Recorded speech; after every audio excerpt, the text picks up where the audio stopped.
కాప్రాసల్కి కమలానగర్లోని CPM party కార్యాలయం భవనంలో CITU విలేకరుల సమావేశం నిర్వహించారు. పెట్టుబడిదారుల ప్రయోజనాల కోసం కార్మిక వర్గాన్ని బలిచ్చే 4 లేబర్ కోడ్లను కార్మిక ప్రజా వ్యతిరేక విధానాలు ఉపసంహరించుకోవాలని డిమాండ్ చేశారు.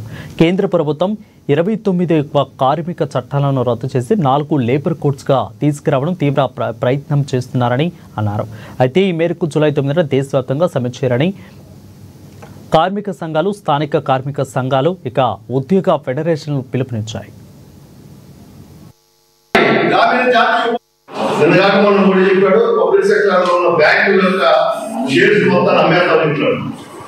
అందుకని మన సంపదని ప్రైవేట్ కాల్చోగా కనిపెట్టేదాన్ని మేము అన్నింటి వ్యతిరేకిస్తా ఉన్నాయి.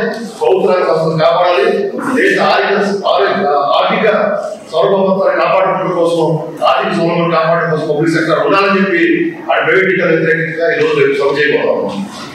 రెండోది యూనియన్ ని పెట్టుకుంటానికి అవకాశం లేకుండా చేస్తామండి. జమ్మూ కాశ్మీర్లో 400 యూనియన్ ఉంది. ఒక గణపోటు యూనియన్ రద్దు చేశాడు. కార్మికుల హక్కు, రాజ్యాంగ కల్పించిన హక్కు, యూనియన్ పెట్టిన హక్కుని ఈ రోజున చిన్న కారణాలతో రద్దు చేసే పని, యూనియన్ లేని పరిశ్రమలు స్థాపించాలనే పద్ధతిలో ఈరోజు బీజేపీ ప్రభుత్వం పనిచేస్తారు. అన్ని కార్మిక సంఘాలు వ్యతిరేకిస్తా ఉన్నాయి.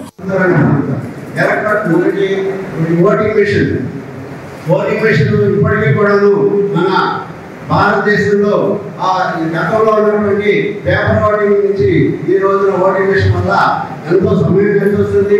ఆర్థికంగా